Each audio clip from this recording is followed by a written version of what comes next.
একটু কথা বলি। হ্যাঁ, বাংলাদেশ জাতীয়তাবাদী দল বিএনপি ভারপ্রাপ্ত চেয়ারম্যান, বাংলাদেশ জাতীয়তাবাদী ছাত্র দল এর সাংগঠনিক অভিভাবক জনাব তারেক রহমানের ৬১তম জন্মবার্ষিকী উপলক্ষে মঠবাড়ি উপজেলা পৌর কলেজ ছাত্র দলের পক্ষ থেকে আপনাদের কিছু সামান্য উপহার, এবং আমি এই জন্মবার্ষিকী উপলক্ষে আমি তার সুস্বাস্থ্য দীর্ঘায়ু কামনা করছি।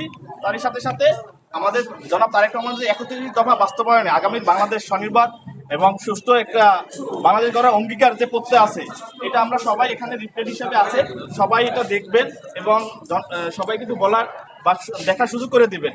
আমি আপনারা সবাই আমার বিএনপির ভারপ্রাপ্ত চেয়ারম্যান আগামী বাংলাদেশের কর্ণধার, তার জন্য দোয়া করবেন, সে যেন বাংলাদেশে সঠিকভাবে আসতে পারে সুস্থভাবে, এবং আমাদের যে একটা জনগণের যে আশা প্রত্যাশা আগামীর যে রাষ্ট্রনায়ক হবে এর জন্য সবাই দোয়া করবে। তার সাথে সাথে বিএনপির চেয়ারম্যান গণতন্ত্রের মা দেশনেত্রী বেগম খালেদা জিয়া সুস্বাস্থ্য এবং রোগ মুক্তির জন্য সবাই দোয়া করবেন মন থেকে। সবাই ভালো থাকবেন, সুস্থ থাকবেন।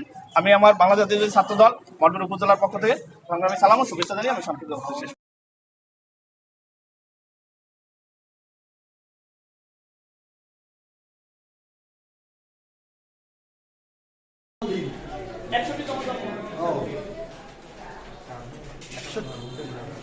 একশো হয়ে গেছে।